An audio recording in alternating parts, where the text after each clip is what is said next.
My husband left a note on the table. "I can't do this anymore." That was the last time I heard his voice. My name is Maggie Carter, and I was 37 the morning I found that note, still wearing mismatched socks and my hair twisted into a mess on top of my head. The smell of last night's roasted chicken lingering in the kitchen, and a ring of his coffee on the wood where the paper sat like a tiny white flag of surrender. And I remember thinking it was a bad joke, one of those dramatic lines he'd say, and then grin after.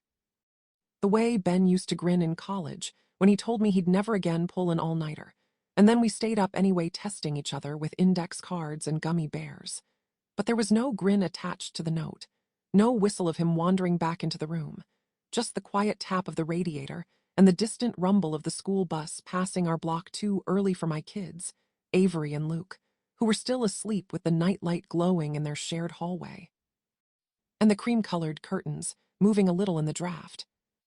I picked up the paper and the ink smudged where my thumb landed on the period, tiny as it was, final as a door closing, and my first impulse was to call his phone, which went straight to voicemail without even a ring, his message cheerful and ordinary.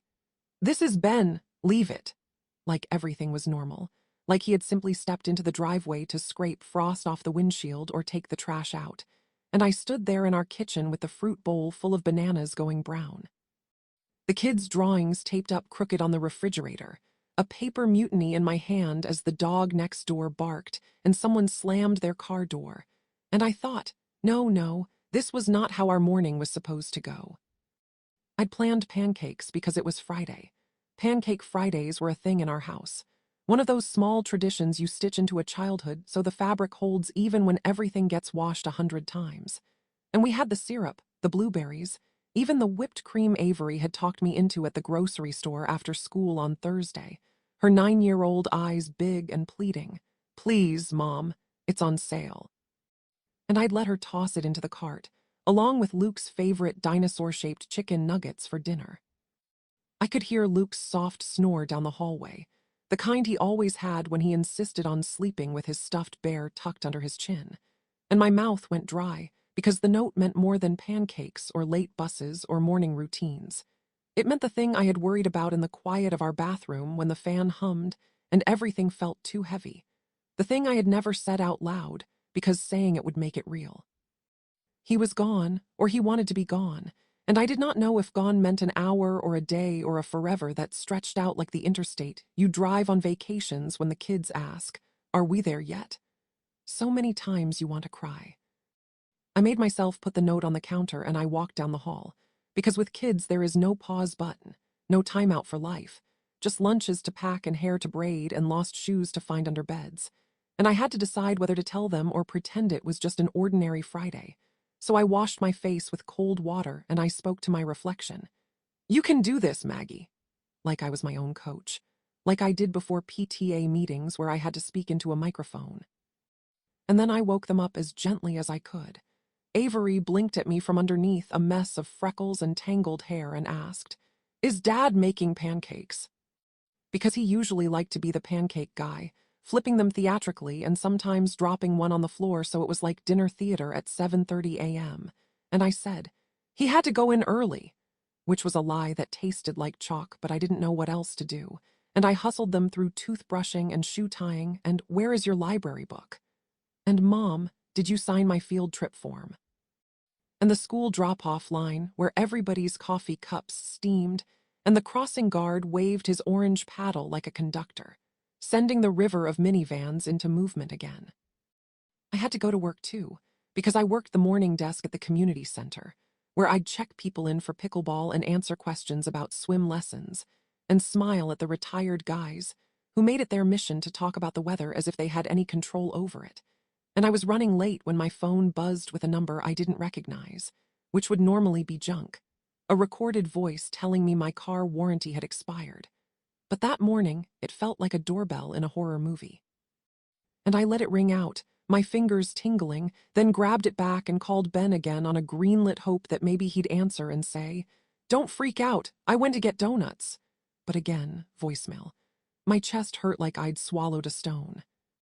I told myself maybe he'd text later. Maybe this was some ridiculous reaction to a fight we hadn't had. Because the night before we'd actually been okay. or at least okay adjacent. Eating those dinosaur nuggets with the kids, and Luke making them roar while Avery rolled her eyes but smiled anyway. And we'd put them to bed and watched our show, and he'd kissed my forehead, which made me feel both loved and something else. Something like being a kid again myself, waiting for the real kiss that never came. He had been tense all week, his jaw clenched, his shoulders tight, his sentences short, and I thought it was work because work was the boogeyman we could collectively agree to blame. Some new project his boss had dumped on him with an impossible deadline. And I'd offered to rub his neck, and he'd let me for a minute or two before shrugging away and saying he was going to take the trash out.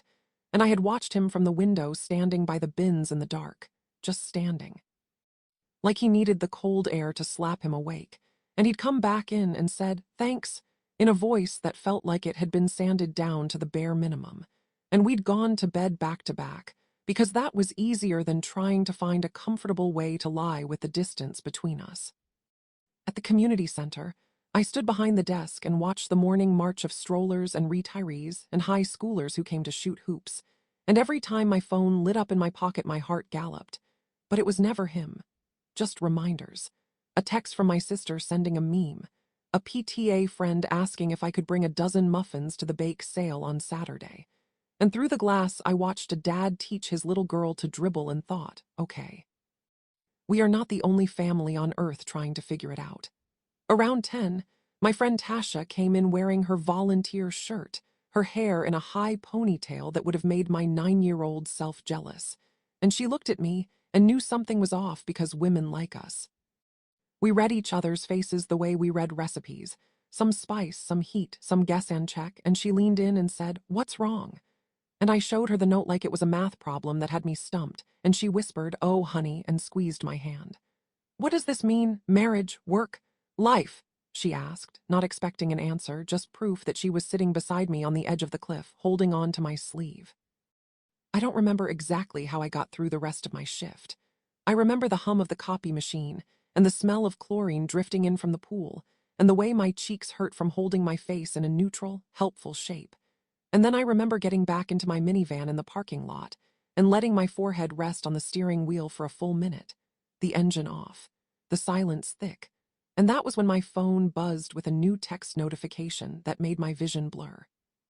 Our bank, a fraud alert, and when I logged into our account with shaking hands, what stared back at me was not fraud but a series of ATM withdrawals I didn't recognize. In the few days before the note, all over the city, near gas stations and an old motel by the highway, small amounts, but enough to make our checking account thin to the bone. My chest went cold. Did he take the ATM card? Had he really left? Was the motel his stopgap? Some place with buzzing neon, where people disappear into rooms that all smell like cleaning fluid and fear. I called the bank and asked them to freeze the card, and the woman on the line was cheerful to the point of indecency. "All righty, Mrs. Carter. We'll get that squared away." As though she were stapling paperwork and not holding my life's scaffolding in her nicely manicured fingertips. And when I hung up, I stared at the windshield until the world came back into focus. Then I wiped my eyes and drove to the school to sit in the pickup line, long before I needed to. Because I needed the comfort of that ritual, the slow inching of cars, the baked heat of the sun on the dash, the teachers in safety vests waving, the chatter of kids when they finally tumbled in with backpacks that seemed to get heavier by the minute. "Mom," Avery said, sliding into the passenger seat with a seriousness that has always felt older than she is. "Did Dad forget your coffee this morning?" It was such a small thing, and it broke me in a private, quiet way because Ben always did bring me coffee on Fridays. And I said, "No, sweetie, he had to go in early." And she turned to look at me and said, "You're lying," which was another small truth that knocked the wind out of me. And then Luke popped in the backseat yelling, "Coach said I kicked the ball very far," with the same breathless joy he had when he brought me dandelions in a fist, and I chose the easy thing for 30 more minutes. Kind of mercy for all of us, and we drove home with the windows cracked and the radio low. But once we were in the kitchen, I couldn't pretend anymore, and I sat them at the table where the note had been, and I told them the truth, not all of it, because you can't pour the whole ocean into a teacup. You have to share sips that won't drown the ones you love. "Dad left a note this morning," I said, and I swallowed and kept my voice low. "He said he's having a hard time and he needed to go for a little while." "Is he mad at us?" Luke asked, his face scrunching up the way it does when he's about to cry, and I pressed a napkin into his damp palm and shook my head. No, Dad loves you so much. This isn't about you. It was a train tracks moment, I remember, where all the lines that have been running parallel suddenly cross and you have to choose which direction you're going to take. Avery sat very still and then stood up without a word and went to her room, the way people leave a church quietly when they can't handle the story of the day. And I could hear her drawers open and close, the rustle of paper. And then she came back with the family photo album from last summer, the one with beach sand still gritting the plastic sleeves. And she opened it on the table with hands that were steadier than mine and said, "We can still look." And we did. And we talked about that trip where Ben taught them how to jump waves, and we ate strawberries from a roadside stand that tasted like sunshine. And it did not fix anything, but it reminded us that our entire story was not written by the note on the counter. I did call the police that evening, because the detective shows make you think there's an army ready to spring into action, and the woman who answered was kind but practical. "He's an adult, ma'am, if there's no note indicating harm." And I said there was a note, but it wasn't that kind of note, and she suggested I file a missing person report if he didn't show up in 24 hours, and those 24 hours felt like a test I did not know how to study for. By 9 that night, when the kids were finally asleep and the house was too quiet, there was a knock on the door that sent my heart into my throat because I was sure, it would be him, that the ice would crack and melt, and he would be standing there in that gray hoodie he stole from my college closet years ago. But when I opened it, it was our neighbor Mr. Alvarez holding a casserole, which is how people like us in our corner of America say I'm sorry, and I'm with you without saying anything at all. His wife had told him, because the husband grapevine is slow, but the wife grapevine is a lightning strike, and he stood like he was learning how to hold his own hands, awkward and gentle in equal measure, and he said, "If the kids want to come jump on our trampoline tomorrow, we'd love to have them." And I took the casserole and said thank you, and then I went to the kitchen and put it in the fridge because the smell of cheese hurt my empty stomach. In the morning, the note was still on the counter, and the sun still came up, and the dog next door barked again, because life is always both tragedy and routine, and I threw myself into the routine because that was the plank the ocean offered me. The next weeks were a messy braid of little league practices, with aluminum bats clinking against dusty helmets, church on Sundays where the pastor's voice floated over us like a blanket, and I sometimes cried into the program and pretended it was allergies, PTA meetings where we debated whether to do a carnival or a trivia night, early morning runs that turned into slow walks because the cold cut my lungs and my legs felt like wood. And a string of messages to Ben that were balloons released into a sky with no wind, unread or read and ignored. I didn't know which. "Please let me know you're okay. The kids miss you so much. I'll leave a bag on the porch if you want clothes. We love you." I learned the weird new math of single-parent schedules, the kind that will break your brain if you stare at it too long. And I made more lists than any human should ever have to make. A legal pad divided into columns for groceries and bills and chores. The handwriting of someone trying to hold the world together with a ballpoint pen. And on the nights I couldn't sleep, I went downstairs, made chamomile tea because that's what my grandmother always swore by, and sat on the couch with the television on low, not watching anything in particular. Just letting the flashing light prove there were still stories where people ended up okay. A month in, I got a call from an unfamiliar number that wasn't a robocall, and the man on the other end said he was calling from the motel by the highway, the one I had seen on our bank statement. And he said, "We have some belongings that were left, a room paid for the week, but he checked out after 2 days and didn't take his key, and your number was on a slip of paper by the phone." And it felt like I had been plunged into cold water, my breath hitching.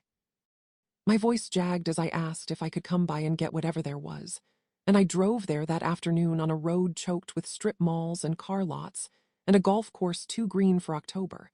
And the motel was everything you expect a motel by the highway to be, sagging curtains and ice machine gasping in the corner. And the man at the front desk slid a battered shoebox across to me like it might bite, and I took it back to my minivan and sat there, the engine ticking. The smell of stale cigarette smoke clinging to my clothes, and I opened the box with my heart beating in my throat, and inside there were receipts, a book of crossword puzzles half finished, a pack of gum, and a folded piece of paper that I knew without opening would be his handwriting. I unfolded it and read it in that parking lot where a stray cat darted under a dumpster. Mags, I don't expect you to understand. I don't even understand myself most days. I'm tired of the wait. I don't want to sink you with me. Tell the kids I love them more than anything. Tell them it's not their fault. I'm sorry. No address, no request to call, no timeline, just a heartbreak disguised as an apology. And the way he wrote Mags made me feel 17 again.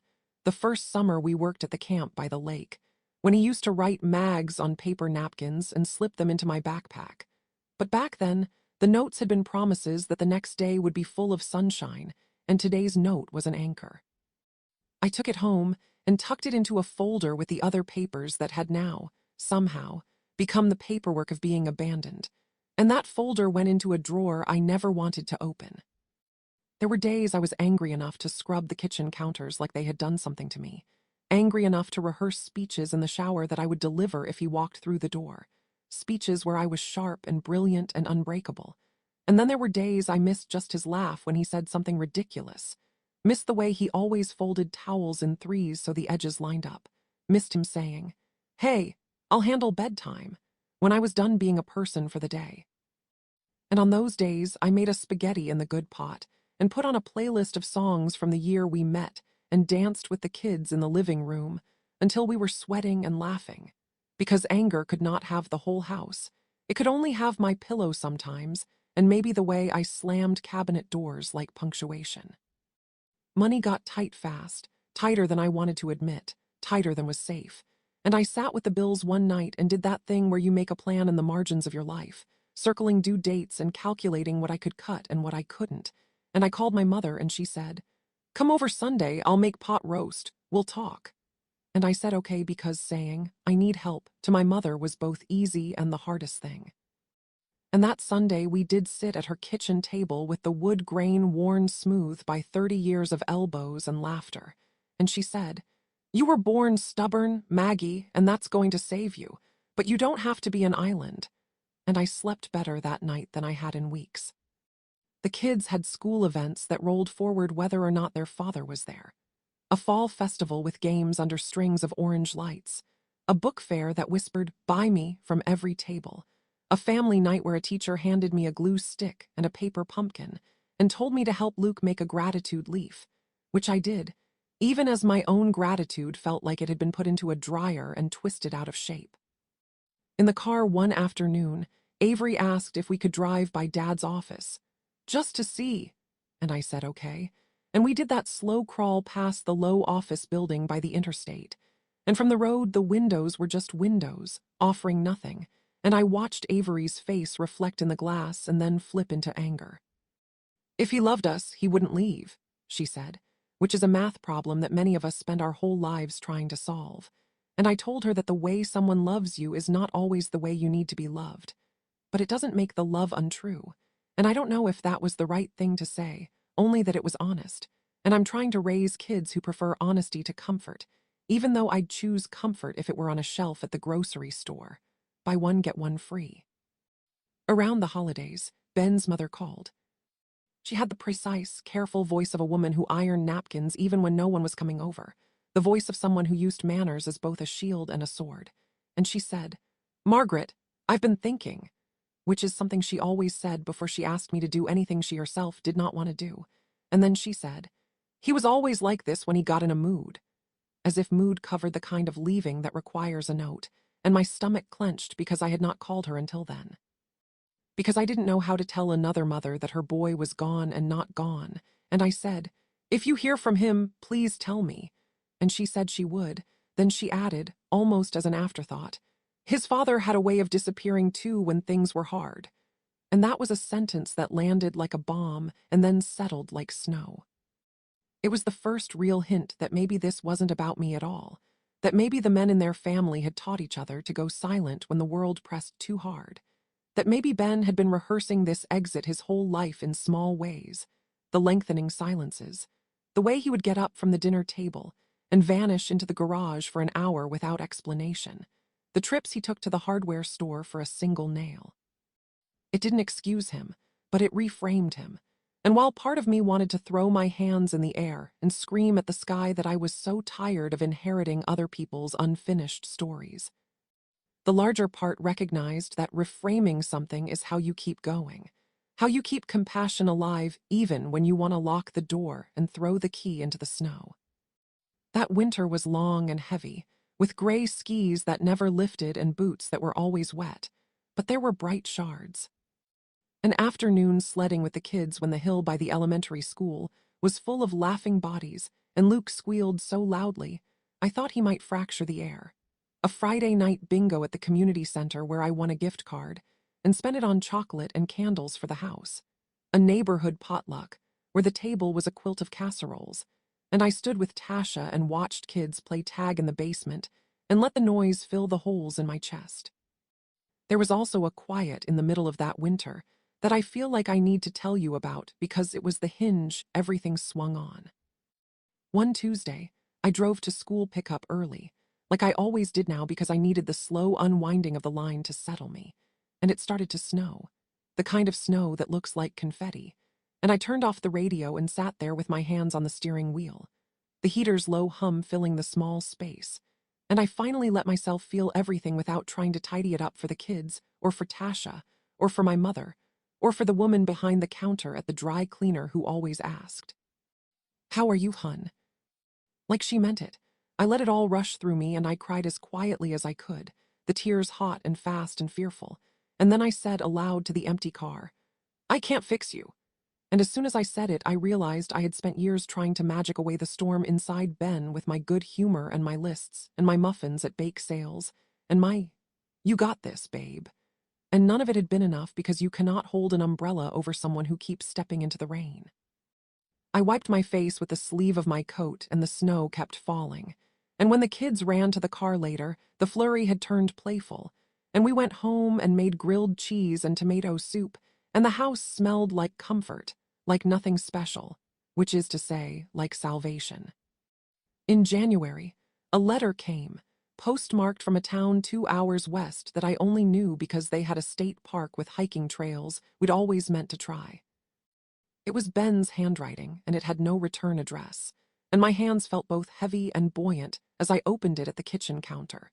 And he wrote that he had gotten a job washing dishes at a diner, and was renting a room from a man named Harold who had a beagle, that he thought about the kids every day and he was sorry, always sorry, and he couldn't make his hands type out a call or a longer explanation because he was ashamed, and if he called he would hear my voice, and then he would be done for. Because my voice had always been the map he followed home, and he didn't trust himself to come home if home would just be another place he failed us in, and I read it and felt 100 things and also nothing at all, the way you feel numb when your skin is burning too hot. Tasha saw my face when I walked into the community center that day and she said, "Is that from him?" And I nodded and she asked, "What do you want to do?" And I realized I didn't know, but that was okay. That not knowing wasn't a failing but a phase. A step on a staircase I was climbing slowly with my hand on the rail. I wrote back to his letter that night, even though I didn't have an address, just to get the words out. The kids are okay. They're mad and sad. I'm both and also okay, which is some kind of miracle. If you ever want to talk to them, we can set up a time. If you don't, I'll stop letting this hope hold me by the throat. You are their father and you are also a person, and both of those things are true no matter what you decide. I folded the letter and put it in the same drawer as his note, and then I made us hot cocoa, the real kind with milk and a pinch of salt, and we snuggled on the couch under the blanket my grandmother crocheted and watched an old movie until Luke fell asleep with his head on my shoulder and Avery leaned into me without teenage protest. And for a little bit, the three of us were one thing again. Spring came like a trickle and then a rush, the snow turning to slush and then to mud, and the town waking up with yard sales and soccer games and the first chirp of ice cream trucks. And by then I had figured out that waiting for Ben to walk through the door was like waiting for a bus that kept changing routes. You could put your whole day into it and still be stranded. I got a new job at the elementary school as the front office assistant, which felt like the universe had said, "Here, a promotion in purpose." Because I was constantly surrounded by kids forgetting their lunches and moms dropping off extras and dads running in with science fair boards. And I wore a lanyard and felt useful. and got to know every teacher's preference for coffee and the combination to the supply closet and dozens of little life hacks that made the world run smoother. Avery started playing the flute, which made our evenings sound like a goose learning to speak at first, and then, slowly, a person learning to tell stories without words. And Luke discovered he could make any adult laugh by telling a joke that had no punchline as long as he delivered it with total conviction. And I started saying yes to potlucks and book clubs and Sunday hikes, and no to anything that felt like pretending. On a Saturday in May, there was a fundraiser breakfast at the firehouse with pancakes and plastic forks and a raffle for a basket of gardening supplies. And we went, because that's what we do in our town, we show up. And the place smelled like syrup and coffee and little kids' shampoo. And halfway through my second pancake, my phone buzzed on the table with an unknown number, and my heart did that old leap, and then I set the phone face down, and Avery watched me and asked, "Are you going to answer?" And everything slowed down like in a movie, and I looked at both of my kids and thought about how many times I had let a phone call interrupt our lives, our meals, our laughter, even our grief, because I was on call for someone who didn't call, and I took a breath and said, "No. If it's important, they'll text." And I put the phone in my bag and we stayed another hour, throwing little paper balls into raffled jars and cheering when the fire chief flipped pancakes. And it felt like stealing my life back, gently, no siren to it, just a choice. Later, when I checked the missed call, there was no voicemail, and part of me wondered if it had been him, but a larger part of me felt proud that I was not just spinning around every maybe. I could be still. Tasha hugged me that afternoon on her porch while our kids sprayed each other with water guns on the grass, and she said, "Look at you," and I said, "Look at me," kind of in awe.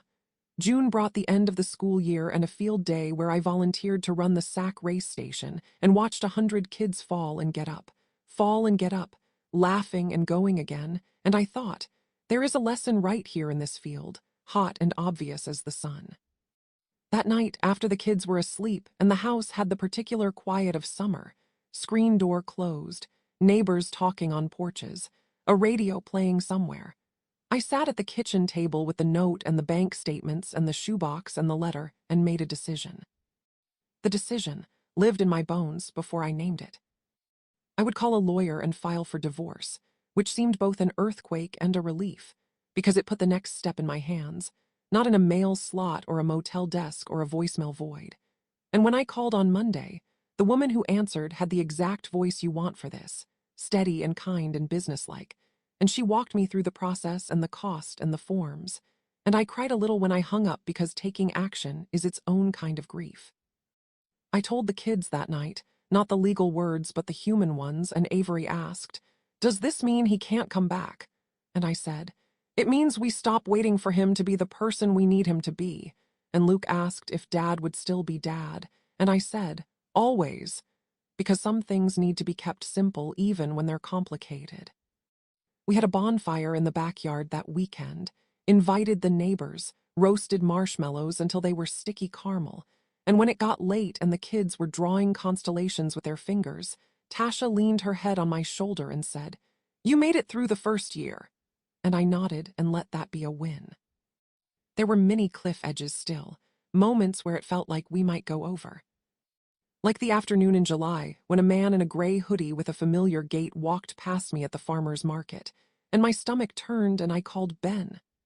Before I could stop myself, and he turned and it wasn't him, the man looked apologetic, like he was sorry he didn't belong to me, and I laughed at myself with a small, sad sound and bought my peaches anyway. Or the day in August when a thick envelope came from a bank.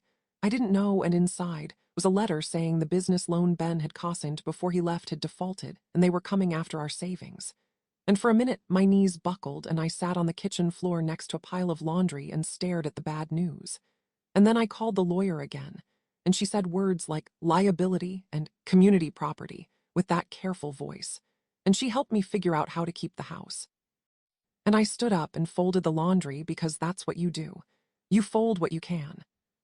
In late August, just before school started again, I drove to a town 2 hours west and parked at a state park with a trail along a river, the one near the postmark on Ben's letter. And I didn't know if I was being foolish or brave, maybe both. and I hiked a short trail with a paper map because there was no signal, and I sat on a bench that someone had carved initials into, C+J, 2012. And I thought about the boy I met at 19, and the man who left a note, and the father who taught our kids to ride their bikes. And I cried a little, and then I said out loud, "Thank you for what you gave. I'm done waiting for what you won't." And the river kept moving, which felt like permission to do the same. When I left the park, there was an old diner down the road with a flickering sign, and I pulled into the lot because I will forever be a person who thinks coffee and pie can cure most things. And as I sat at the counter with crumbs on my napkin, I looked up at a man in the kitchen who could have been Ben at a distance if I squinted, the way he held himself, and I waited for the camera to pan and reveal what the story was. But it was just a man in a gray t-shirt washing a pan with his back to me. And I realized I had been looking for him in every crowd for months, and I didn't have to anymore. I could look for my kids, for Tasha, for Mr. Alvarez, for myself. When school started again, life acquired its new rhythm. The sharp number 2 pencils and glue sticks, the morning tie your shoes scramble, the afternoon reading logs, the Friday night movie on the couch, the Saturdays at soccer fields where geese have left their opinion all over the grass and parents shout, "Good hustle," as if it's a magic spell, the Sunday night meal prep and ironing of tiny shirts, the Wednesday evening community center yoga class where we do more chatting than breathing. But all of it is the thread, the fabric. The thing that makes a family exactly what it is. In October, a package arrived with my name handwritten on the label, no return address. Inside was a small stack of letters, each sealed, each addressed in Ben's handwriting to Avery and Luke, and a note to me that said, "If you think it's right, please give these to them." And I held the weight of those letters like I was holding something footed in the past and pointing into the future. And I sat with them for 2 days, thinking, worrying, asking my mother and Tasha, and the blank space over the sink where my mind likes to rest while I wash dishes. And then I gave them to the kids on a quiet Sunday afternoon, when the sunlight was coming through the window and making a rectangle on the floor that Luke had been tracing with his big toe. Avery read hers in her room with the door shut, and then came out 20 minutes later with eyes that were somehow both wet and clear. And Luke sat in my lap while we read his together. The words simple and loving, a promise that he was trying to be better even if better meant far away for now. And it wasn't perfect. Nothing about it was perfect, but it was something. And sometimes something is enough to steady you for the next few steps. In November, I signed the last of the divorce papers at a desk that had probably seen 1,000 other lives signed and sealed. And the pen felt heavier than a pen should. And when I left, there was a pop-up craft fair in the parking lot of the community center, and I wandered through it like a person in a story line, picking up hand-knit hats and jars of honey, and I bought a wreath made of dried orange slices because it looked like sunshine you could hang on your door. And that night I taped it up with the cheap tape from the junk drawer and the kids, and I watched a holiday movie and drank peppermint tea, and Avery said, "You know, we're okay," which made me cry in a good way because she had needed to feel that in her own bones, not just take it from me. There were still hard days, like the time Luke had a school play and said he didn't want to be in it because he'd be the only kid whose dad wasn't there. And I told him that there would be kids whose dads couldn't make it because of work or because of distance or because of choices. And that family is a crowd of people cheering for you even if it's just 2. And we made a sign with glitter that said, GOLUKE, and I waved it like I was a whole cheer squad. And afterwards he said, "Did you see me?" And I said, "I saw you," and it felt like both a statement and a promise. In December, snow came again and we baked cookies for the neighborhood exchange and burned the first batch, because that's the law of December, and we took a tray of acceptable ones to Mr. Alvarez and his wife, and sang one song on their porch and made it through without forgetting the words. And then in January, we got the kind of cold that keeps you inside for days, and our pipes made noises like they were learning to speak whale. And we survived it with board games and hot chocolate and a jigsaw puzzle that took up the entire table and taught us patience. And by the time Valentine's Day rolled around, the kids had made shoebox mailboxes covered in paper hearts, and they gave me a card that said "Best Mom" on the front with a sticker of a smiling sun, and I felt 10 feet tall. The very last time I thought I might hear from Ben again was in March, almost 2 years since the note, when my phone buzzed with a different unknown number while I was sitting in the school office, stapling field trip forms together. And for a moment the old reflex rose up, but then I pictured the faces of my kids after school, their shoulders slightly hunched from backpacks and the weight of the day, and I realized that even if it was a call from a life I loved and lost, it could wait. And it did, and nothing catastrophic happened, because I prioritized the next present moment over a past that was calling collect. On days when the grief still grabbed me by the throat, I would go by the river trail near our house, the one where you can smell cut grass in summer and wet leaves in fall, and I would walk until my heartbeat matched the rhythm of the water, and I would list out loud all the names I am, as if I were introducing myself to someone new. I am Maggie, I am a mom, I am a sister, I am a neighbor. I am a person who remembers the names of the cafeteria ladies and the birthdays of people who don't expect you to remember their birthdays. And my voice in the air reminded me that I could be a whole story, even if the person who had once been my co-author left his chapter unfinished. I will not pretend there wasn't a part of me that wanted a movie ending, with a sudden knock and a repentant speech, and a montage of therapy and forgiveness, and a new kind of ever after. I am not embarrassed to say I watched plenty of those movies on low volume while folding towels, letting the hope keep me company like a friend with snack mix and no plans to judge. But what I got instead was different, and, in ways I couldn't have known to ask for better. A softer kind of courage, a community that showed up with casseroles and trampolines and hands for your back when you needed to climb. Kids who learned that love sometimes looks like staying and sometimes looks like leaving, and what matters most is what you do with the staying, the leaving, and the in-between. This is the family we became. 3 people at a kitchen table, laughing over bad jokes and good spaghetti, learning to use each other as maps, and when someone asks me now, taking a piece of paper or a hurt heart and holding it like a bird that landed there by chance. How did you do it? I tell them I did it the way you do everything worth doing, one ordinary morning at a time, one school pickup line at a time, one community pancake breakfast at a time, and a whole lot of grace for myself when I messed up and had to start again. And if you're still here with me, reading this to the end, maybe because you needed to know that someone else made it across a rickety bridge, I'll tell you the truest thing I learned. That the last time I heard his voice was not the last time I felt loved in this house, because love is a long echo, and you can teach it to ring in new rooms, in new ways, with new voices, and you have more say in the chorus than you think. If you felt something in this, I'd be grateful if you liked and subscribed so we can keep making space for stories like ours. And tell me, honestly, what would you have done?